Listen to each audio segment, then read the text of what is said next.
Shalom, everybody from Tel Aviv. I am Ron Cantor, the president of Shalanu TV and the regional director for God TV right here in Israel. And I am so excited because I know you have heard of the series, The Chosen. We are going to be airing that here in Israel on Shalanu TV with Hebrew subtitles, and I could not be more excited. And I have as my guest today, Dallas Jenkins. I want to bring in Dallas. He is the creator and one of the writers and the director of The Chosen. Dallas, welcome to God TV, to Shalanu. Oh, thank you so much. It's really an honor. I'm jealous of you being in Israel right now. I'm just in Texas, but this is where we make it look like Israel when we shoot the show. So but I'm thrilled to be talking to you. Well, one of the exciting things one of the reasons we love The Chosen so much is it is so Jewish. In fact, you know, Mary Magdalene, we say Miriam HaMagdalit in Hebrew, she's celebrating the Shabbat, the Sabbath. In fact, right now, as soon as I leave this interview, I'm going to celebrate Shabbat with my wife and my children. But I want to ask you something. Honestly, most of the Christian movies and series that I've seen in my lifetime, they haven't been great, a little bit cheesy, not great acting. I was so pleasantly surprised to find a great script, incredible acting. My emotions were touched. How did you get this idea? How did you think that you could pull this off? Well, I would say the vast majority of our viewers and fans have said that it took them a while to watch the show because they were assuming that it would be cheesy or a typical Jesus project. And honestly, I think one of the things that has helped the project quite a bit and helps the show is what you mentioned earlier. It's a very authentically Jewish show. I'm a Gentile, of course, but I really wanted this show to be authentic. That was the number one word that's on our wall, is that we want this to be authentic. And that applies to not only the Jewishness of Jesus, the Jewishness of the story and the culture, our historical background of these stories, but also just the humanity of the characters as well. That's probably the number one thing that people talk about, is that Jesus and the followers of Jesus and even his enemies feel like human beings. And you see that in multiple ways. The way they talk feels like normal human beings talk, which normal Bible projects, they sound more formal and distant. But we also try to be very nuanced in our portrayal. We show that the disciples and the followers of Jesus had some issues, had some struggles, weren't perfect people. Right. By the same token, the Pharisees, which some people don't know this, but they weren't as villainous and as bad as a lot of people sometimes assume. We show them as having lots of different shades and lots of different aspects of their personality as they're trying to wrestle with who Jesus is. So I think that's the biggest part of the show, is just really trying to pursue the authenticity of it.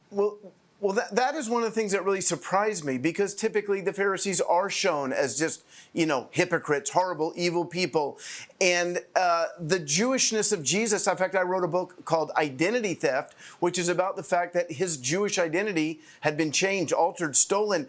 Did you guys have consultants? What type of research did you have to do? Because I have to say, as a Jewish believer, it's pretty good. Yeah.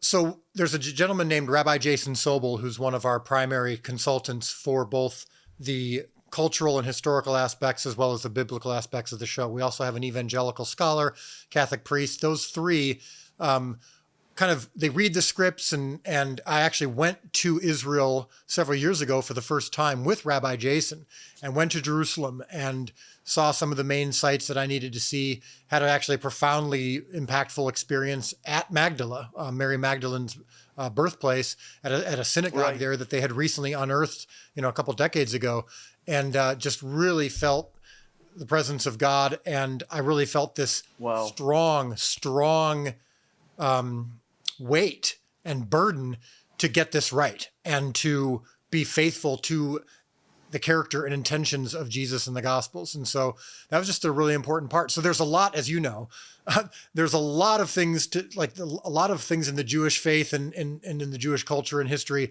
that I have to try to keep track of. A lot of rules, a lot of different, very specific details about the wardrobe. So we're not perfect. I mean, there's hundreds and hundreds of things we're trying to keep track of.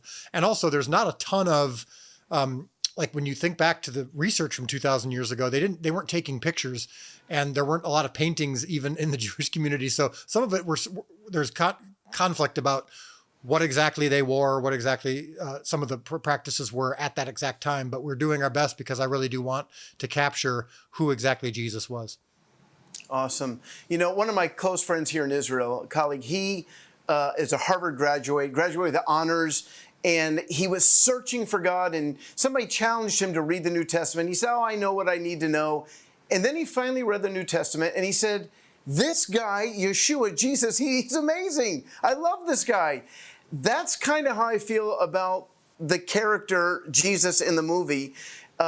He is down to earth. He is real. He's building tents. He's cracking corny jokes. He is talking like a regular person. How did you create that character? Obviously, you didn't create the character, but you had to bring in some nuance. And how did that come about? So about 7 or 8 years ago, I started doing short films and vignettes for my church's Good Friday services. And I did a short film about the crucifixion from the perspective of the two thieves on the cross. And that's where I met actually Jonathan Rumi, who plays Jesus, and where I cast him in that. And as we were developing this character and doing these short films that kind of look kind of from a different perspective into some of these stories, it was just really important to me. And I've always thought of Jesus this way, is that when he was here on earth, he was a human. We also believe he was fully God, but he was fully man as well. And he laughed with his friends. He danced at weddings. Right. When we do the wedding at Cana scene in season 1, you see him dancing with his friends. You see him talking with his friends and even with his enemies in the ways that, from what I understand, the Jewish people interacted at that time. You know, a lot of laughter, a lot of intensity. You know, the way that all my Jewish brothers and sisters talk is very expressive, very funny. A lot of questions and all that stuff. I'm just like, I really want to capture that because that's who I believe Jesus was. And if anything, it actually enhances our relationship with him. It doesn't diminish his godness. It doesn't diminish his deity. It actually makes it even more beautiful when you think that the creator of the universe walked among us and was actually one of us. I think that's just a really key part of the show. I'll tell you, one of the things I really love is Peter's character, Simon. I am assuming he's Israeli. Well, he's got an Israeli name. But He's from Capernaum. He's okay. Or Isaac. Okay. Oh, that's incredible. Yeah. You built the tension, that you have to build backstory. And, the fact of him being in debt to the Romans made that miraculous catch so much more important. So, you feel the emotion and the depth of meaning in him. It's not just that he had a miraculous catch. It's that he was saved from the Romans, and they were pretty vicious. What type of impact do you think that the Chosen can have here in Israel? Well, that's a great question. Well, what we've been experiencing and hearing from people all over the world is that those kinds of stories, like you just said, hearing the backstory, hearing some of the things that we've set up, the cultural context, the historical context to these famous Bible stories has caused them to connect with the people in the show. And we believe that if you can see Jesus, or I know he's called Yeshua in Israel. Right. But if you can see him through the eyes of those who actually met him, you can be changed and impacted in the same way they were. If you identify with their struggles, then you can identify with the solution. And so it's particularly in Israel, I do believe that the fact that we take so much time and attention to get the Jewishness of this story right and the cultural and historical context of these people, I do believe that the Jewish people in Israel can, even those who maybe aren't believers currently, can identify with what was happening at that time and the longing for the Messiah.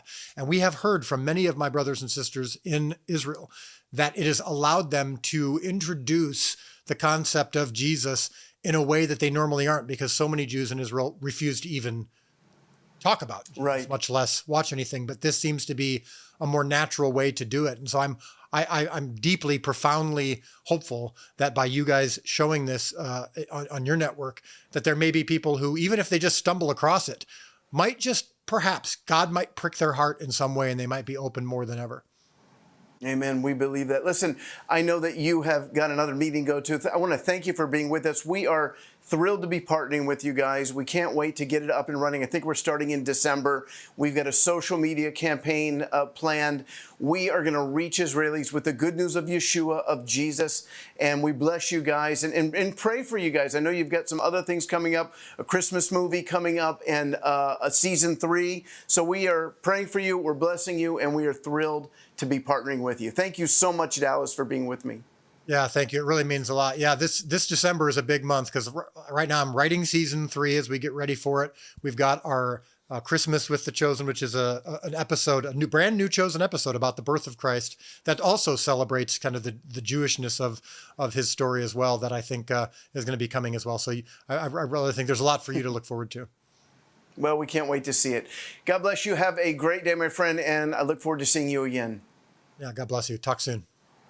Wow, this is a big deal for us here in Israel. I want to encourage you watching, be in prayer as we begin to show the Chosen in December.